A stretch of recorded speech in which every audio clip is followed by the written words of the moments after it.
Almost every time I'm headed home from somewhere at night, I drive by this house that in the middle of their lawn is a nativity, and as you look to the different sides of it, over here is Santa Claus and the reindeer, and they're all facing the nativity like they're heading there. And over here you have Frosty and maybe the wise men and some other things, and they're all headed towards the nativity.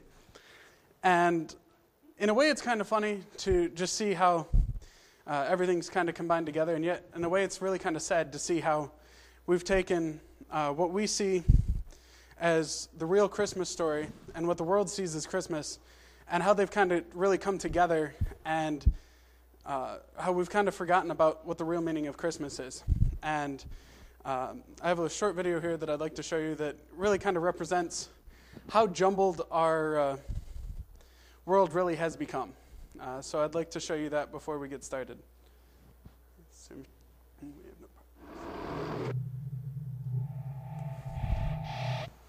And now, a very special Johnny and Chachi Christmas medley. Yeah, quiet. Hi, I'm Johnny, and this is Chachi, and Merry Christmas. You know, people all over the world celebrate the birth of our Savior on December 25th. And there are hundreds, if not thousands, of very popular Christmas songs. And we wanted to sing 25 Christmas songs in under 2 minutes. We even have a counter here. I'm not even sure we can do that. No, I think we can. Let's give it a go. All right. Just hear those sleigh bells ringing and jingling, deck the halls with boughs of holly, joy to the world. It's beginning to look a lot like Grandma got run over by good King Wenceslas. Hark how the bells, sweet of a bells, all in the street. There's a week, Christmas is here, bringing good cheer to young and old, meek and the dismay. I heard the bells on Christmas Day, on Christmas Day, Christmas, my true love gave to me a partridge in a pear. They told me it came upon a midnight clear. And do you hear what I hear? Do you hear voices in your head too? No, what? In the meadow we can build a snowman. Frosty the snowman. Up on the housetop, click, click, click. Down through the chimney with jolly old St. Nicholas. Lean your ear this way. Johnny wants a pair of skates. Hey! Rudolph the red-nosed reindeer of a had a very shiny Christmas. It's Christmas time in the city. Let it snow, let it snow. Have a holly jolly Christmas. Jingle bells, it's the best time of the year. We wish you a Merry Christmas. We wish you a Merry Christmas and a one-horse open sleigh. Feliz Navidad. Yeah, Merry Christmas. Yeah, Merry Christmas.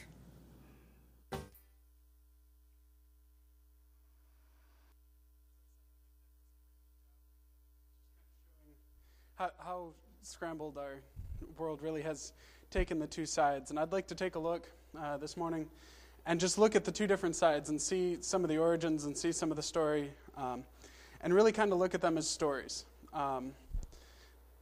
Both one true, one that's not so true, but the origins of maybe a little bit. And just take a look really at the characters, the place, the trimmings, the different things that have to do with it, and then the significance, what you really can get out of both sides.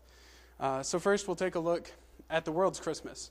The characters, the one that pops into everybody's head automatically is Santa Claus.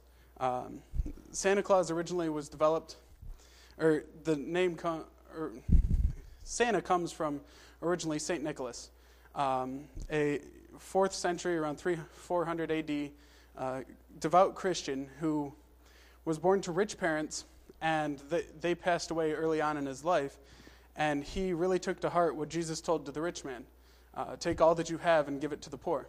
And so he took, and that was his goal in life, was to just give.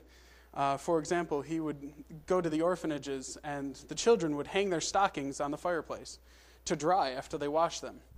And he would go in and give them presents or give them money or toys and different things and hang them in the stockings for them while they were asleep. And there's plenty of other stories that come along with St. Nicholas in that, but that's really where it comes from. There's some other stories that have to do with that, some things with some of the Norse beliefs and other different pagan groups, the Sinterklaas and other things that have been blended together with him since then. But primarily, Santa Claus comes originally from St. Nicholas, who, yes, he still gives gifts now, but the story is totally different than what it was then, because he was sharing the gospel with the people that he was sharing with. He was meeting their needs physically and then meeting them spiritually.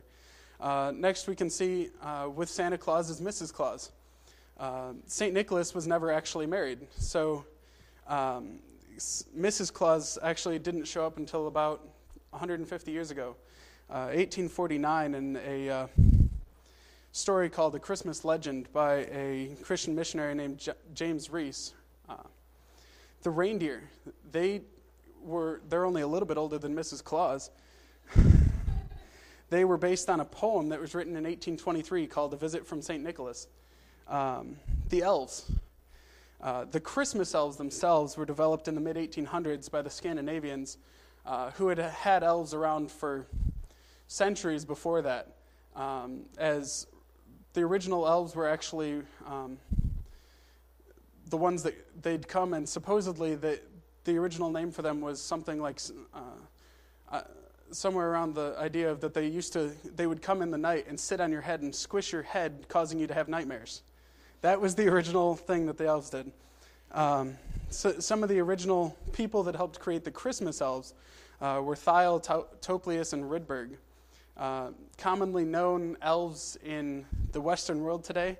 I think you'll enjoy this. The first one, in charge of the naughty and nice list, was Alabaster Snowball. In charge of making the toy-making machine, Bushy Evergreen.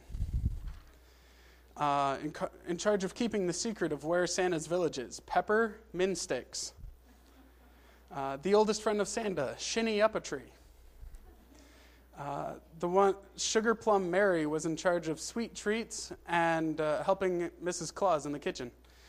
And then One Horse, Open Sleigh, was in charge of the reindeer and sleigh. Rudolph was developed in 1939 by the Montgomery Ward Company as a little book to put out to help sell things in their stores. The song that came out about 10 years later in 1949 or so, and because of that, songwriters Jack Nelson and Steve Rollins developed Frosty the Snowman to try and keep that going, just to try and, as more, not necessarily advertising, but to kind of come off of the Rudolph thing and get their song to sell. So they went looking for other Christmas things that they could use and ended up deciding to use the snowman, and thus we have Frosty. The place, most people say the North Pole. Apparently now it's going around that it's actually somewhere in Finland because that's where all the reindeer are. The trimmings, the different things that we think of when we go to set up, first off is the lights. The Christmas lights we put on the tree and different things originated originally from the Christians in the persecuted countries would put candles in their windows to mark where their worship service was going to be. That's the original use for the candle marking during these times, and then it would eventually go onto the tree. The tree originates from pagan traditions, but it came into the Christian realm thanks to Martin Luther. He was out walking at night in the forest and saw a clump of fir trees that were covered in snow and were glimmering because of the moonlight. And it made him think of the stars and the Star of Bethlehem and the birth of Christ. And so he went home and he got a little fir tree and he decorated it.